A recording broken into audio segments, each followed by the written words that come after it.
Can you all hear me? Yeah. Okay, good morning. Welcome to this seminar from PeopleCert. It's a live event. So we, as you know, we have the media. We are also streaming on YouTube.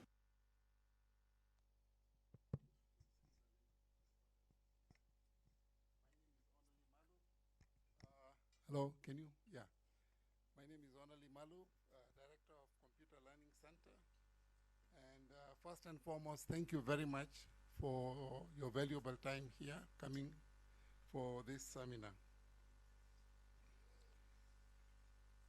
As they say in Swahili, yangu ni ya kurudishia, asante sana for coming to this event. I know we are in the political season. I could do a long speech. I originally come from Mombasa. So first and foremost, I would like to welcome our chief guest, Mr. Romeo Masaba. He's a business development manager from PeopleCert. He's based in Johannesburg, South Africa. Mr. Masaba drives education, strategy, advisory, digital transformation, technology, and sales within the Africa region. So if you do have time, please talk to him on your training plans for this year. So in the traditional way, let's give a warm welcome to Mr. Masaba. Karibu Kenya. Karibu Kenya, tuko pamoja. And as they say in politics, PeopleCert, hoye. All right? So welcome, asante sana. Thank you so much. And let me also introduce Kevin, Mr. Kevin Kamanga. We call him Mwalimu Mkuu. He's our lead trainer for business courses. He also heads the business department for PeopleCert and other business courses. I would like to also thank Eric. Where is Eric? Yeah, Eric Bugwa. I don't know if you can see him. He's the brains behind this event. He's put in a lot of hard work to make sure this event is a success. So what I would like to do is just spend 10 minutes quickly introducing Computer Learning Center. Thank you. So I'm just doing a small presentation.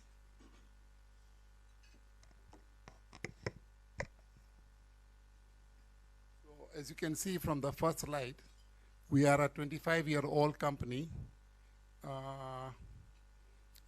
based in Kenya. We have over 16 authorizations, both in IT and business courses. We have been 25 years in business at Museum Hill Center.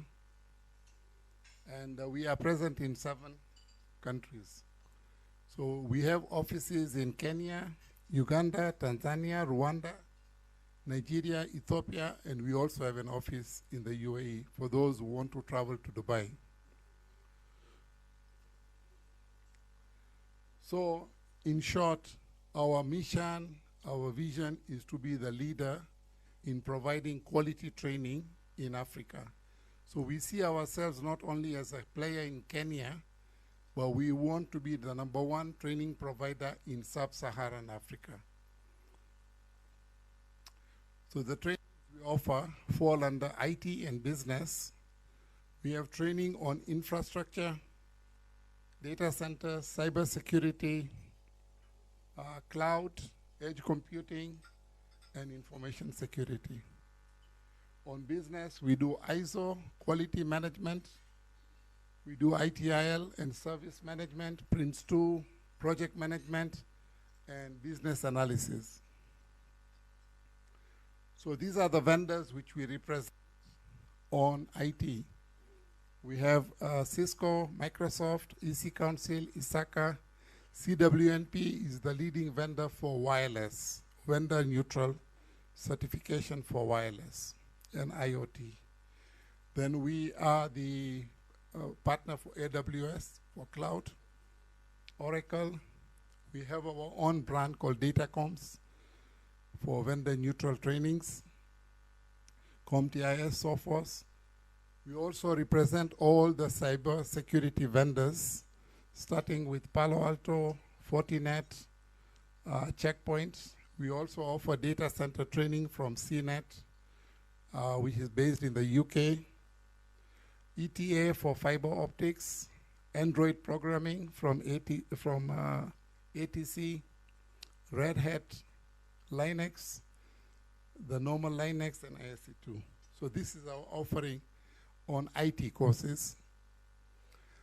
Then for business courses, we offer PCB, ITIL, Prince2, Prince2 Agile, PMI, and CBAP from IIBA. We also offer courses on Scrum and Six Sigma. We have different, because of the COVID pandemic, people have adopted to virtual training. So we have virtual, instructor-led, and private on-site. We also do hybrid training, whereby you can have people in the class and some students remotely, all learning at the same time. So thank you very much. And let me hand over to Kevin, who will be taking us further. Thank you very much. Thank you, Mr. Malu. Right.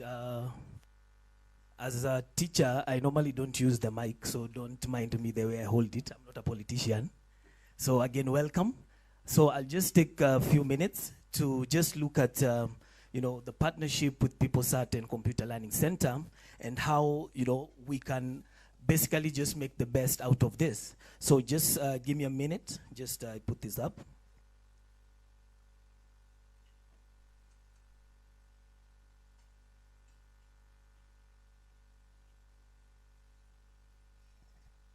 Right, so my name again, Kevin Kamanga. So I'll be just taking you through a few minutes of why we need to look at, doing things in a better way, planning ourselves, and ensuring at the end of it, we provide value. Hello, okay, sorry. I'm not a politician, sorry, I don't know. I think there's, anyway. Just look at this presentation as we go through. So this is Lake Turkana fish processing plant. This is in Kenya, or was in Kenya, some years back, okay, at a cost of around $22 million, all right?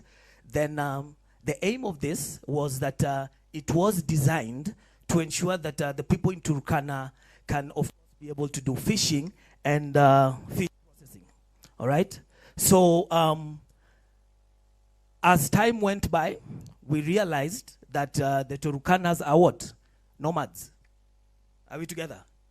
The project was about what? Right? But they are what? So what will happen at the end of the day? They will leave, and they cannot be sustained by fish, okay?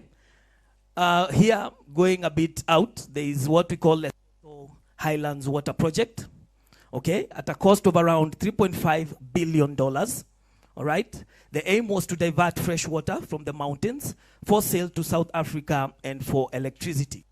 As time went by, again, tens of thousands of people, their lives were ruined by basically the diversion that was meant. If you look at this structure, you can see at the top there is a water catchment area. Anyone who was around that region or area had to move, okay? Over time, the electricity proved to be too expensive for most people, and the diversion of the water caused environmental and economic havoc downstream. And as a result, what happened? What do you think happened? It did what? The project failed, right? Good. Here, back home, anyone ever heard of the Isiolo International Airport? Have you heard about it? Is it in operation? Why? You don't know? Hey, I will need to have a commission of inquiry, eh? Good. 27 million US dollars put in, right? Are we together? Where is this YOLO? In the desert, eh? Do we need an airport there? Maybe. Right? Could be, possibly, right? But the amount of money put in, 27 million US dollars, this was viewed as a game changer for the northern counties, all right? But with time, the estimates were around 6,000 passengers per week, and currently we have far below that. We have less than, at least in 2 weeks, probably 1 flight. You can imagine that? On paper, we are talking about 6,000 what? Passengers. Are we together? You know, as a teacher, I say, are we together? But I don't use the mic, eh? So I can't. Okay, fine. Let me get used to it. Anyway, again, till date, equipment has not been done or is not as per what was expected. Okay? So we have one else. You've heard of the rollback malaria. Anyone ever heard of this? No? Okay. Rollback malaria was a project about $500 million. All right? Established around 1998 with have at least malaria in half by the year 2010. Okay? Again, Africa needed almost 1.9 billion, okay, just per year so that this project could go on.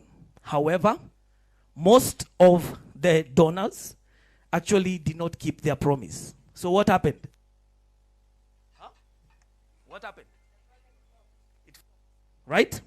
Rollback Malaria Partnership failed to even control spread of diseases because partners pulled out. Are we together till there?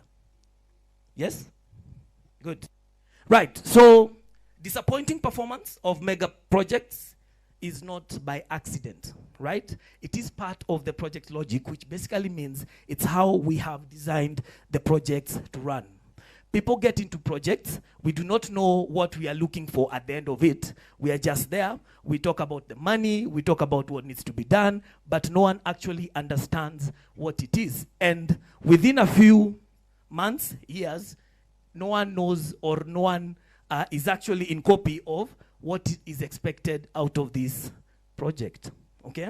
And for that reason, we forget that for every other project that we are looking at, one, a project has to be temporary. Temporary means what? Every other project has to have a definite start and what? And end, right? We have seen projects that have lasted for over 10 years. True or false? Yes, because we do not get to understand or accept that every other project, whether it is 2 weeks, 1 month, 10 years, it has to have a start and end. Something else, people come and say, I've done projects for 20 years. So this one I can be able to do. We forget that every other project is what? Unique. Yes. You cannot just come and say, yo, you know, I'm a project manager for 10 years. This thing we have done. So now, based on that, easy and we can handle. That will not work. Okay? Remember, at the end of the day, every other project, whether financial, whether CSR activity, improving people's lives, it has to make a way of bringing a change. That is the aim of having a project. If there's no change that you're going to bring, then it does not make sense. And change is not only about the money factor, right? We have people's whose lives have been improved, whether in education, right?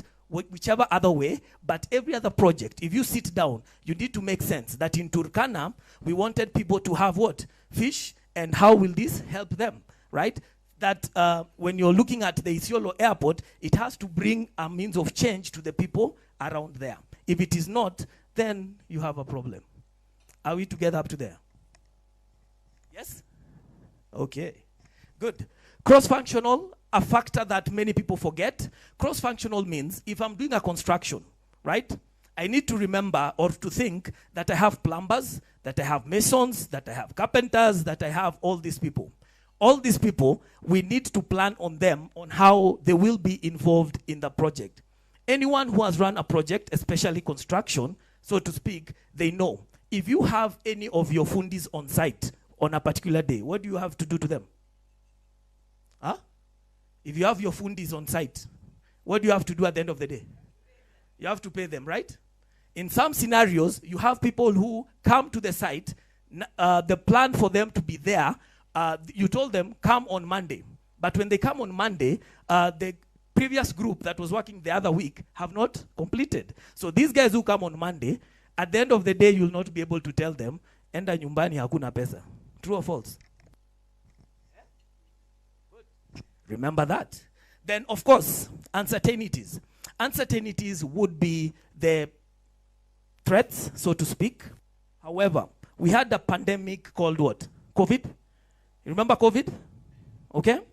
If you look at airline industry, hospitality industry, what happened due to COVID? Huh? Say something. They failed, right? They went down, okay?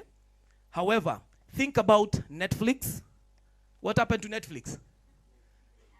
They grew. Think about Zoom. What happened to Zoom? They grew. COVID was the same COVID. True? Yeah. Justification of the project, then everyone can be able to see that this project is viable and it would work for us. Okay? Right. So, just going forward, these are some of the companies. I think they have offices also in Kenya, but this was just by default. Some of the major corporates. I hope we can replicate this in Africa. So these corporates, what they do, or some of the things that makes them what they are in terms of service delivery, is having frameworks that support how they handle or do their thing. And today, if you look at IT, right? Can anyone tell me a solution today that does not involve IT? I'm waiting. Any solution today, whether health, whether agriculture, whether educational, that does not involve IT? Entertainment? Any? Aviation? Is there any? Hey, I am here, I'm waiting, but I need to take tea. Eh? Is there any? Huh? Mkokoteni. There's Uber Mkokoteni, bana. What's wrong? There is. You have not seen. You don't have. There's Uber Moto. You know Uber Moto? But now, how do I get the vendor to come to my house? I have to call them and use IT and WhatsApp. Right? Good. Anyway, right. What I'm saying is the effects of IT in the current world. We are into things that we call what? Big data. You've heard of big data? Big data is what? The data that is there. IoT. You've heard of IoT? Internet of? Meaning that what? That we'll have chips on us by the end of these few years, so that I can scan and see where you have been, who you are with, and you have come home late because of why. Are we together? No, it is the truth. In the next few years, we'll have chips. So IoT is basically that, where every other device with IP, you can, of course, check on. It's cameras, your microwave, your vehicles, and the chips that will be coming. So looking at this, blockchain. I'm sure you've seen those scenarios that do a search on Google, and when you go to all your social media, the hotels in Mombasa you're looking for the weekend, they're the ones that are being posted. You've seen that? What is that? Machine learning, right?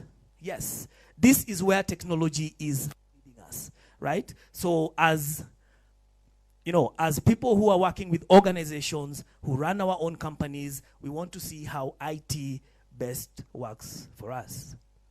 My question again, since we are here.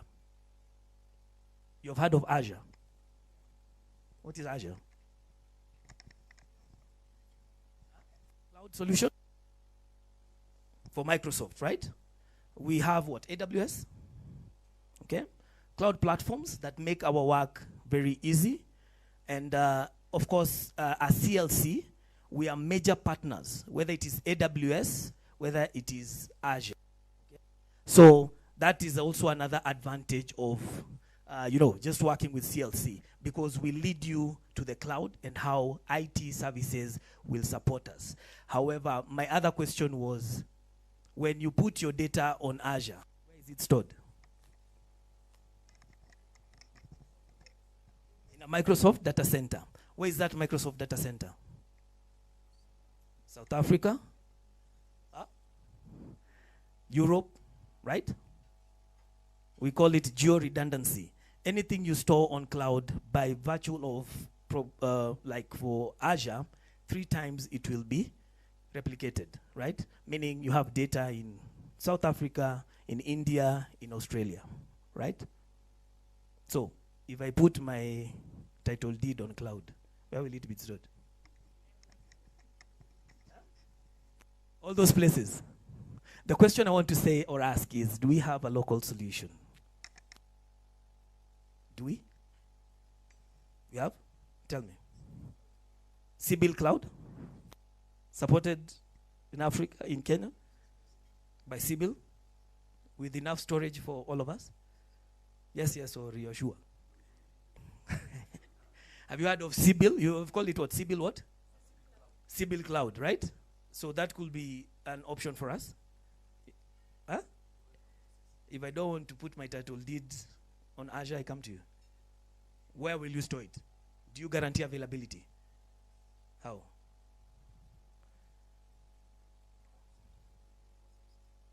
Different data centers hosting their services within Kenya or across the region? Outside Kenya. So still my title deed will go outside Kenya. That is what I'm avoiding, Bana. You want my info to be sent to people I don't know? A backup. So backup, I take it to India. Eh? Then you take my property from India. Local solutions, do we have any? Sibyl Cloud is one, saying that they have. Any other? Good. Think about that, because once you think about it, we will support you to make sure that you make money, because we do data center trainings. Yes? DCT. Are we together? Because that is needed. Central Bank of Kenya, can it put the data outside? No. No, right? So please, give us that solution. Are we together? You'll make money, Bana. We'll come and support you. Sawa? Think about it. Right, so I was talking about IT and how IT has become the lead in terms of service delivery. So every other organization, you want to look at IT services. And of course, we have challenges in current IT operations in terms of, new changes coming up, unplanned outages, process failures, infrastructure not able to handle, when you have peak hours, and we, like with Kenyans, we wait at the end of the month. Is it month? When you're doing KRA returns. When do we do them? Last minute, eh? In June, eh? So we are all waiting. Last minute, then we call them and say, your systems are down, eh? Please, you can do them now, right? So those are some of the issues that we can actually see on how IT either supports us or can be a bottleneck. So for all this, SLA not being met, major incidents, all these issues of performance, these are things that every other time we meet them. So for us to, because IT has become very crucial for business, you can't do away with IT. So you want to see how can you improve the services that you offer and how can you add value to your customer. Normally, we have some practices that we'll look at when you want to ensure things are working well for you. So these are things that you can do in your organization so that how do we handle strategy? How do we look at the services we offer in portfolio? How do we handle issues of our workforce, our people, continuous improvement? You're looking at risk management. We are looking at information security management. Here you're talking about confidentiality, integrity, and availability. All this will be laid down for you so that you know, how do I handle my people and my knowledge management? How much information do we have? Hello, okay.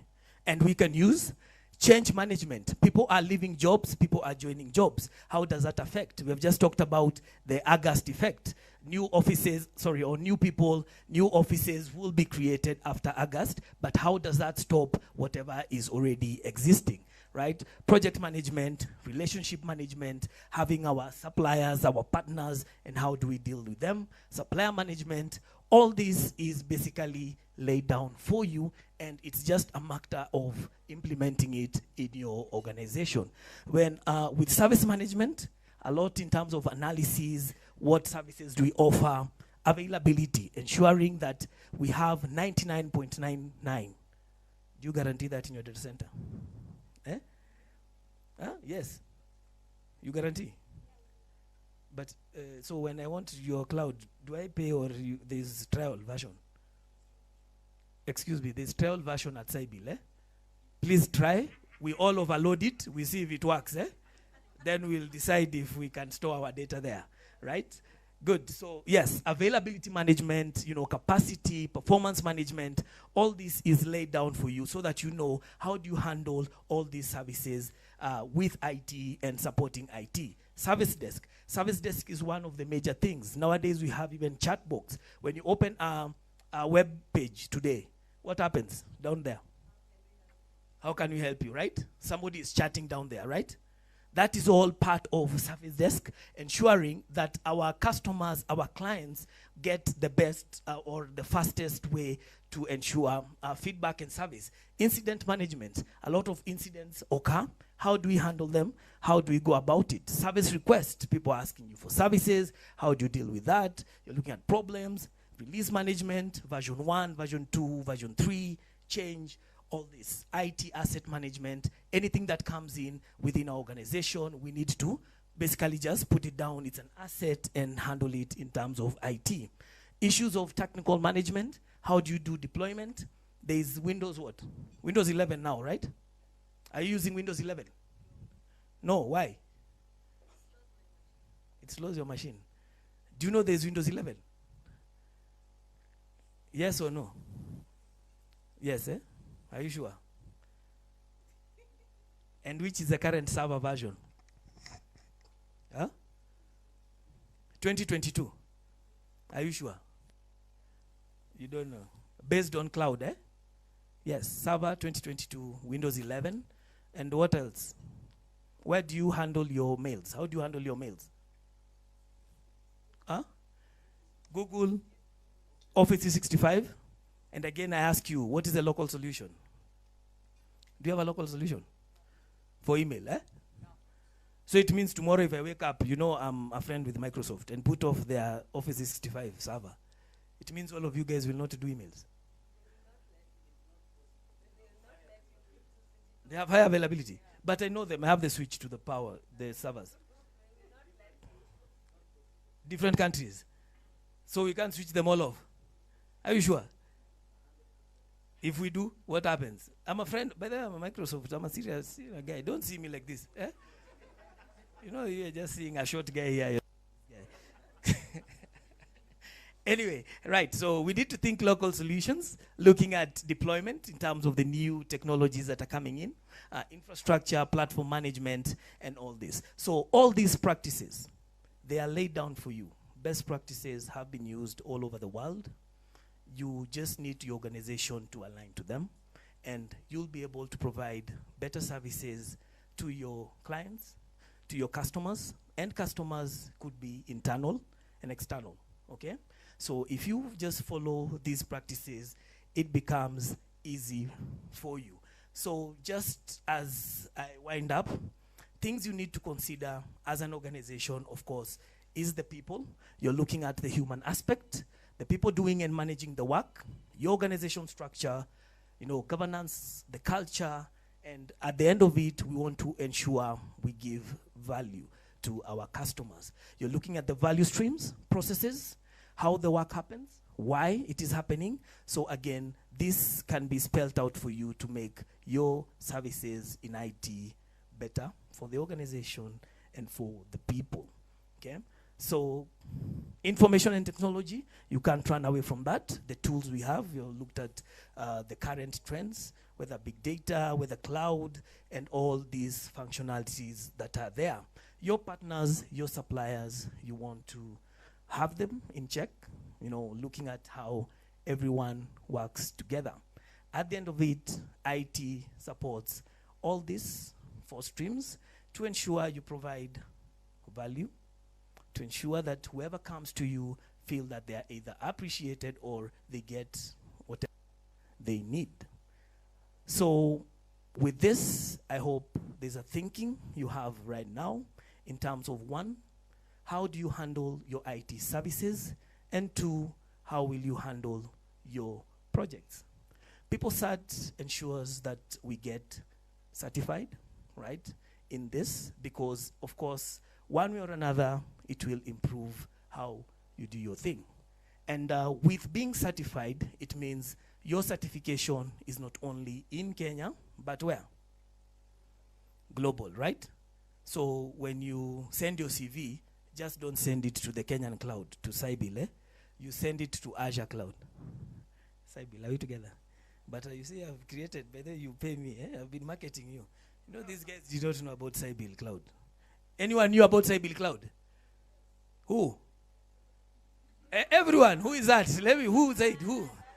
Who is that? Who is that? They want to give. Who is that? You work there? Right. So he works there, eh? He's putting napiga debe. Right. So again, the partnership that we have, CLC and PeopleCert, is to ensure all of us here can get certified. We can have our vision broader than, of course, the Kenyan market. But at the end of the day, that we can be able to do, you know, to improve how we do things, how we handle our projects. We have seen the amount of dollars that gets lost there because of mishandling our projects, and also the kind of people who feel or move from one service provider to the next because of how they were probably handled, right? So that customer, you know, experience, or nowadays they say what? Customer delight. You know customer delight? Huh? You're still in experience. You can do delight. You know, I do customer service training. Can you all stand up, please? Stand up, Bana. I'm serious. Anyway, I just wanted you guys to stretch. Thank you, ladies and gentlemen. Sit down. I just was being a bully. Thank you for your time. And thank you for coming. Enjoy the food. And right now, I'll give it back to Mr. Malu. So thank you so much, guys. Yeah, Kevin, that was excellent. Eh? Thank you very, very much for this seminar. It was very lively. And we need to collect some money from Sibyl for the promotion. Yeah, okay. So that was excellent, yeah. Thank you very much. It was very lively. I would like to now invite Mr. Romeo to address his gathering. Thank you so much. Good morning, everybody. Morning, everybody. You know, as a typical speaker, when you see a room full of people, you kind of like can't wait to start talking. I know most of us are like butterflies in the stomach, but for me, I get excited when I see a room full of amazing people. And one of the most amazing things that you can give and reciprocate is a simple smile. You know, sometimes standing in front of people is very scary because you know that you are standing in a room full of academics, very intelligent, very well salaried people. And, okay. I get it. All right. I usually am very time conscious, and I respect your time. And I know I've seen coming from the airport yesterday, I landed at about 5, but I got to the hotel at like 7:30. So I can imagine the traffic. But I see there's a nice highway that you're building. The only thing is you're going to pay for it. Welcome to my life. I'm from South Africa. We pay for everything. And I see people are starting to sue each other. You look at me funny, I sue you. So I think you guys are still lucky. Anyway, so just a bit about myself. I've had the opportunity to work for a lot of your top chip companies in the world, like your SAP, Oracle, Pearson, but mostly in education. And I'm very passionate about capacity building and skills development. So now I've been with PeopleCert for almost 5 years. And our head office is based in Greece, in Athens. and I am based in Johannesburg, South Africa. So I've been working from home for the last 5 years. So if you want to learn a thing or two about not visiting the fridge every 5 minutes, I can teach you a thing or two, because I can imagine working from home is very difficult. And I've built a culture where you have to learn to balance your health and your work, or life and work. Because the interesting thing that I always like to say when we do life coaching is that you have to wake up every single day, and at the end of the evening, you have to look at yourself and be proud of something that only you did well. You have to be proud of something that you look at yourself and saying, you know what? Other people might have disappointed me. Things might not have gone well, but I look at myself and I am proud of me. Nobody knows how to appreciate you better than you can appreciate yourself. And this is something that I find will also help you to keep your mind sharp. Because imagine you have two bosses and they happen to be in a bad mood, all of them. And you expected a thank you, you expected an acknowledgement, and it never came. So basically we allow external forces and external people to make us feel good about ourselves. It's not going to happen. Everybody's dealing with the pandemic. You know, it's like the awkward moment, someone saying, in a pandemic and saying, when days are dark, friends are few. It's like, hey, join the queue. All of us are dealing with the pandemic, isn't it? But anyway, so PeopleCert is a global organization. We are what we call an EI. An EI is an examination institute where we do three things. We accredit organizations such as CLC, and then we provide certification services and exams. So when you hear a lot about accreditation, so I am proud to be here because Computer Learning Center is accredited by PeopleCert. What that means is they are not a fly-by-night. What that means is that we recognize, and every time you get certified, we will endorse it. So if anybody ever questioned the veracity of your qualifications, you can call CLC. CLC will call me, and I will put a stamp of approval. We have over 2,000-3,000 partners worldwide. We have our training is recognized by, and I see some of the names where your IBM, your NASA, your big banks in South Africa, and all over. And Africa is growing very, very well. And I think Kenya, being the technological hub that it is really, really adding the fuel to the fire that we are starting at PeopleCert. So for that, I just wanted to say, be proud of your country.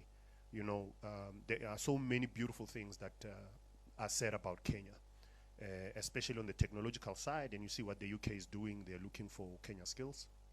I'm not saying leave your jobs. Am I recorded? I didn't say they must leave their jobs. The most important thing is that there is something beautiful that you're doing as a nation, and you need to recognize that. And I find that the sad thing is you are not celebrated in your own hometown. You're always celebrated by the world. Celebrate yourselves. There is so much beautiful. I mean, I was giving this example. Coming in from the airport, this was the most efficient, you know, your COVID tests and health tests. Like we came in, maybe it was a group of almost 100 people. In less than 10 minutes, all of us were out of the airport. It's the most efficient way to use technology, and Kenya is leading the way. So me coming here, I am so humbled. And anyway, let me finish. I can talk forever. So PeopleCert works with CLC on a number of interventions. The first one is ITIL, which is your services management, and our awesome speaker spoke about it. And then we also have Prince 2, which is your project management. And you understand most of us come from PMI, PMBOK. Now Prince 2 will then tell you what to do, right? You know what it is. But now, because of the ramp up and the speed at which we need to deliver, Prince 2 will now tell you how to do it. That's the beautiful thing about it. And obviously you're looking at your agile to say now as an organization, how do we scale up and work smart and not too hard? And then that's where, and we have over 600 exams to choose from. and I say this with pride because CLC, you need to go to our website, PeopleCert.org, and you can say, we are interested in any exam, and you can immediately speak to CLC. They will then get accredited in order for them to deliver that exam. Obviously, the more the merrier. You know, you cannot ask them to accredit for 2 people. If you can accredit for the entire organization, they accredit so that they train your entire organization, that would be awesome. And I'm about to close. One of the things that I want you to always remember, there are other training providers out there.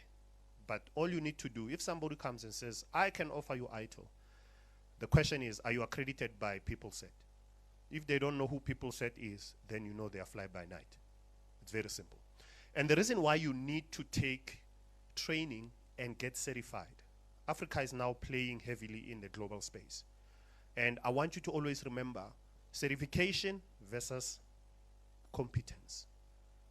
CLC will help you get certified because you are already a seasoned professional, but competency is up to you. So it's important that if you're going to play in a global space, you go lead a project in Europe or the US, Middle East, wherever, when you have our certification, it opens a door. But then competence is something that you need to build, and it's important that working together with CLC, they can help you structure that roadmap. And I really, really love the examples that you're using, because those are real examples. And I mean, you know, we can look at the rest of the continent, you know, in terms of expenditure wastage. You know, we do all these projects, but when you look at the quality and when you look at who they serve, you know, we do a project and then we wonder what we're going to do with it afterwards. You know, we build stadiums and then we sit there and say, nice stadium, and then it just gathers dust. So with the methodologies that we're talking about, it's really just to say, wait a minute, before we even undertake the project, what are we going to do? What is the lifespan of this project, and who is it going to serve? And if any project is not serving the community, what's the point of it? Anyway, so my last point is on the issue of what we call academia integration. And Mr. Malu, I want to pose this. I didn't tell you this, but this is very important.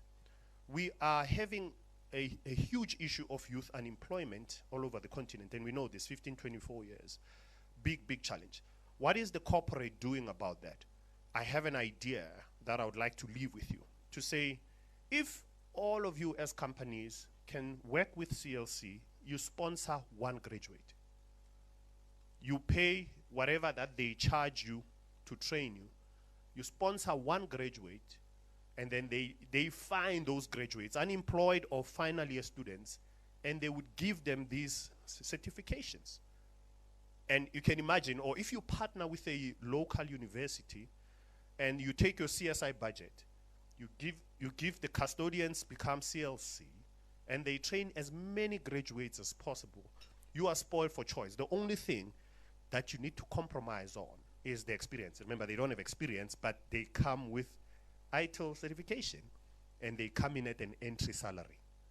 Because if you find a seasoned professional with ITIL certification, you know they're going to come expensive. But if you can go to a local university in partnership with CLC, and then you train as many of them as possible, you're not going to hire all of them, but at least you would have done some good to the community. And then after that, you can then choose the ones you like. They come in at an entry salary with the right certification. And then, you know, you can train them. And that will also have how much time you spend with graduates. You know, our graduate programs are quite heavy because you take them from university, another 12 to 24, they still can't perform because they don't have experience. But if you can start building this skill at the university level, give them a simulation of a real work environment, but they solve it at the university, and whoever solves